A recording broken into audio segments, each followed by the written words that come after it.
talking about problem and solution. Now, I always say to you guys to problem solve. Now, I always say sometimes when you don't have your board, how could you solve your problem of not having your whiteboard? Thinking about that, what can you ask? What else could you do? If you didn't have your whiteboard, your marker and stuff, what could you use instead? How could you solve that problem? Go ahead and say that out loud.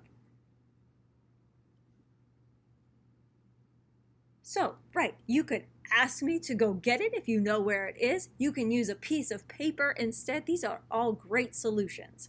Now, we've been reading through Stella Almost, and I want you to think as I read through, what is the problem in this story? What is the problem in this story? Stella could do anything, almost. She liked to write. She could write short stories. She could write long emails. She could write poems for her fish. Your A's and B's are too crooked, said a girl at school. Mine are better. That's not nice to say. So Stella stopped writing. She liked to dance. She could do jazz. She could tap. She could wiggle, shake, and leap. Your toes need to be more pointed, said a girl in her class. You aren't very good. Oh, geez. Such not nice friends over there at her school. So Stella stopped dancing. She liked to blow bubbles. Ooh, who doesn't? She could blow big bubbles. She could blow little bubbles. She could blow bubbles shaped like squares. Oh, wow, that's hard. Only babies blow bubbles, said a kid in the park. Are you a baby? So Stella stopped blowing bubbles. Then one day Stella's grandpa came to visit. Do you want to write to Grandma? He asked. I don't write anymore, said Stella. Someone said my letters are too crooked. Then do you want to dance? Asked Grandpa.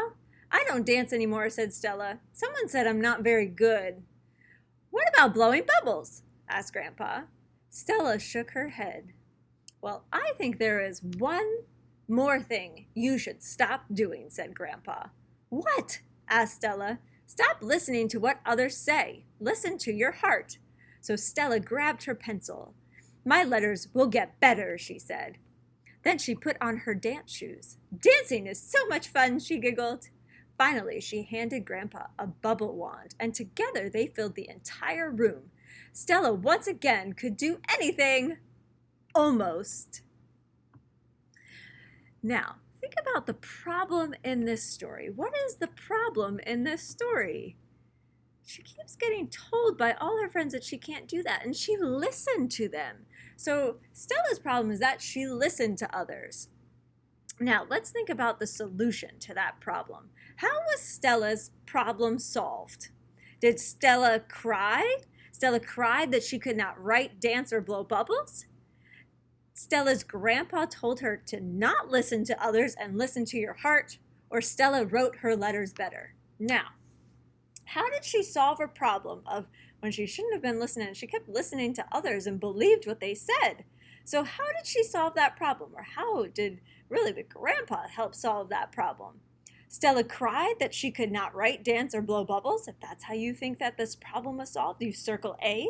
If you think it's grandpa or Stella's grandpa told her to not listen to others and listen to her heart, circle that one. And Stella wrote her letters better. If you think it's that one, circle that one. Now you can always go back and listen to me reading through the story if you need a little extra help in trying to remember the solution. So head to your Jamboard, head to your slide, and circle what is the solution to the problem.